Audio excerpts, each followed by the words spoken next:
back to the Patrick Lane Show, where we talk about personal finance, investing, and real estate. And today, what is going on with Joe Biden? Why does he just not want investors to prosper? It's crazy. So before we talk about that, do me a favor, smash the like button, hit the subscribe button, ring that notification bell. It really helps us out a lot to grow the channel. And every time you smash the like button, YouTube will push out our videos to somebody else who might like them. And you know, we're trying to grow the channel to 1,000 subscribers and go from there. So we really appreciate your help in doing that.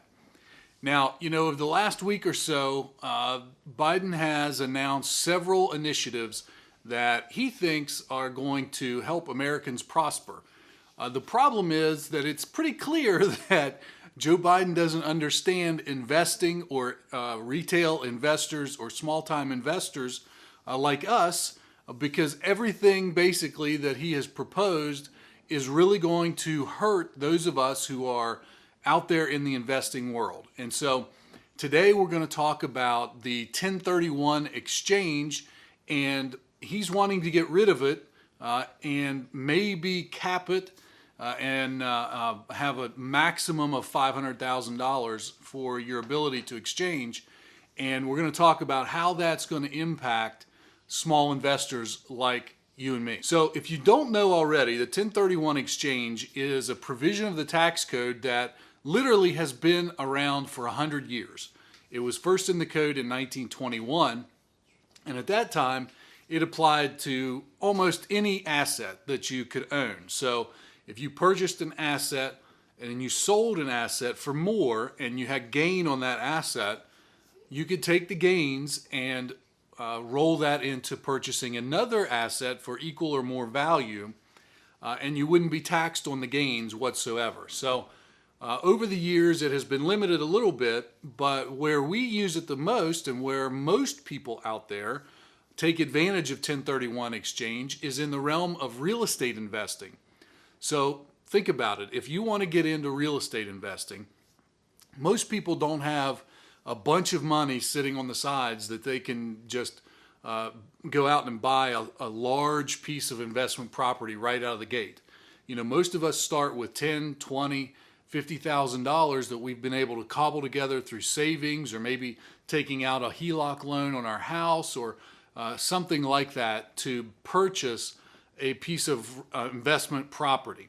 So imagine there's a $250,000 house that you want to buy.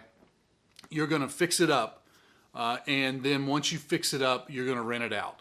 So for that $250,000 house, typically you're going to have $50,000 of a down payment. That's 20%. So you take that $50,000, you put it in, you get the loan for $250,000. Now, once you do some repairs, you do the fix-ups, let's assume that it's in an area where there's good appreciation. By the time you get it done and a couple of years go by, that house could potentially be worth $450,000, let's say. So in this scenario, your $250,000 plus a little bit that you put into it to fix it up, let's say $50,000 that you put in to rehab it and update it. So you've got a basis in that property of $300,000. And let's say it appreciates up to $500,000 over the course of a few years. You've been holding it, you've rented it out, you've made some income on the rental, and now you see an opportunity to buy another piece of property. So you sell this property for $500,000. You take the $200,000 in gains, that's the difference between the $300,000 you've put into it for the purchase price and the rehab, and the $500,000 that you sell it for. So that $200,000 is your profit or your gain on your capital investment from a few years ago. Now, right now, under the current provisions that have been around for 100 years, small investors like us can take that $200,000 and guess what? We can roll that into another investment property immediately, and if we do, we can defer paying the taxes on that $200,000 gain until later down the road. So how does that help us? Well, If you roll it into another investment property, think about the beginning when I said that $50,000 is a 20% down payment. Now we have $200,000 in cash that we can use as a down payment. So 20%, if 200,000 is 20%, then you're looking at buying a $1 million property. So maybe you can buy a couple of properties, or maybe you can buy a bigger property, let's say a 4-unit building or something along those lines, for $1 million. And then you start the process over. You buy something that's undervalued or that's got some distress to it. You fix it up, you rehab it, you get it stabilized. And then over the next few years, the value of that property goes up again. And so you take that $200,000 from that first house, you put it into the second property, and you turn that into $1 million of property. Let's say that it goes up over the course of a few years with your rehab, maybe it doubles to $2 million. So then you decide to sell it, and again, you sell it for $2 million. Your basis is $1 million. So you've got a $1 million gain in that property. Again, you can take a 231 exchange under the current code, take all of that $1 million and you put it into another property of equal or greater value within the time restrictions. And the time restriction is about 90 days. You've got to identify and then you have to fully close on the property within 180 days, I believe it is. And so you've got that short amount of time that you've got to turn that property over. So you take your $1 million profit as a 20% down payment, then you can get a $5 million property for that. And so you can see how the 1031 exchange will help small investors to improve their investment strategy, get bigger properties and more properties. Now, somebody like Biden is going to say, well, that's just helping rich people get richer. And it's just the rich people and we want them to pay their fair share and we need to get all this tax money. But the thing is that every one of those purchases that I just outlined, and we've talked about 3 purchases, the initial house, a 4-unit, and then a larger $5 million building at the end. That's 3 purchases within about 10 years that we've talked about. Each one of those, the money is spread around in the community because you've got a real estate investor who is purchasing the property. So at the time of closing, guess what? You're going to have a real estate agent, maybe 2, who get paid. You're going to have an attorney who's doing the title work on the property. You're going to have insurance who's going to get paid. You're going to have appraisers and inspectors and all of these surrounding people who are involved in real estate closings who are going to get paid. So that money is going to turn over in the economy. Then once you take possession of the property, the idea is to build the property up to increase the value. So you're going to hire workers and handymen and contractors, and you're going to upgrade the property. So all of those people get paid out of that. Remember the $50,000 in rehab that we talked about on the first property? All of those people are going to get paid. So over the course of these 3 properties that we just outlined, we've got all of these people who are receiving income and benefit and being paid from the purchase of the initial property, the second property, the third property. Well, if the 1031 exchange goes away, what's going to happen is small investors like us are not going to be able to grow as quickly. We're going to have to buy that first house and just hold on to it. And then when we save up our next down payment, maybe we can buy another house for $250,000. But the problem is that not only does he want to get rid of the 1031 exchange altogether, which is going to hurt everybody, but worse than that, he wants to cap it at $500,000. So right now you've got huge investment companies out there that are buying millions and millions and millions of dollars worth of property.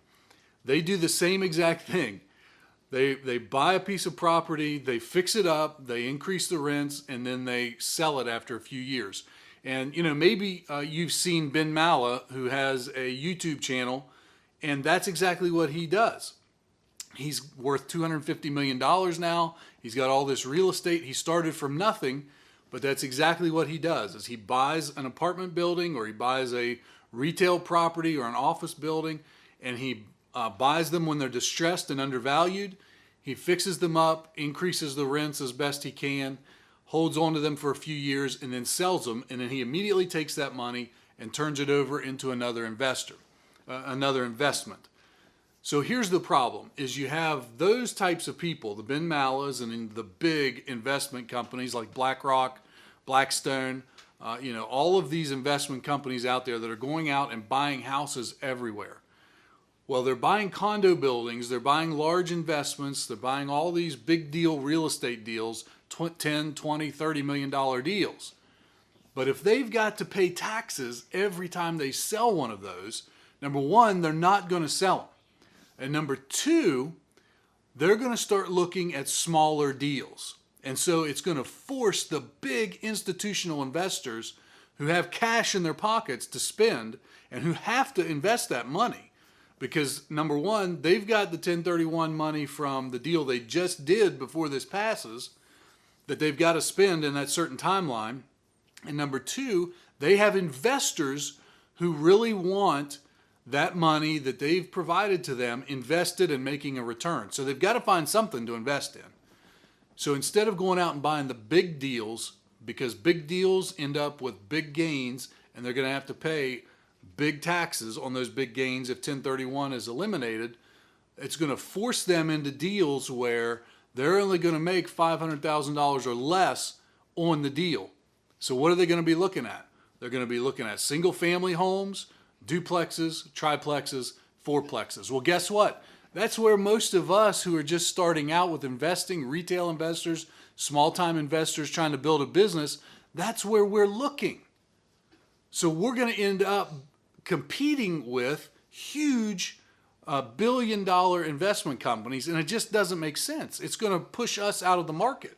We're going to be left with the scraps of even smaller, even worse properties that nobody's going to want to buy. And so Joe Biden just does not understand it. Now, I try to stay away from politics, but when taxes impact investment strategies, that's something that we need to talk about. So in my view, the 1031 elimination is an awful idea. And worse than that, the cap of $500,000 that he's proposing is even worse because it allows the big money, the really rich investors, to come in and push out all of us small investors. And not only is it going to do that, it's going to drive up real estate prices because they've got money to come in and pay cash for whatever the listing price is. So those are my thoughts on the 1031 exchange. I don't understand why Joe Biden doesn't get it. I don't understand why the people working around him, his so-called economic advisors and economic counsel, don't understand that the 1031 exchange is a valuable investment tool for small investors, family investors. Certainly the rich people, super rich, big time funds take advantage of it. But by modifying it the way that they're talking about, it's going to push us out. Let me know what you think. Is it a good idea to eliminate the 1031? Is it a bad idea to eliminate the 1031? Have you used the 1031? What kind of a deal did you use it on? Let me know down below in the comments. I really appreciate it. And do me a favor, smash the like button, hit the subscribe button, ring the notification bell if you got any education or entertainment out of this video. We really appreciate you helping us to grow the channel. And we'll see you on the next video.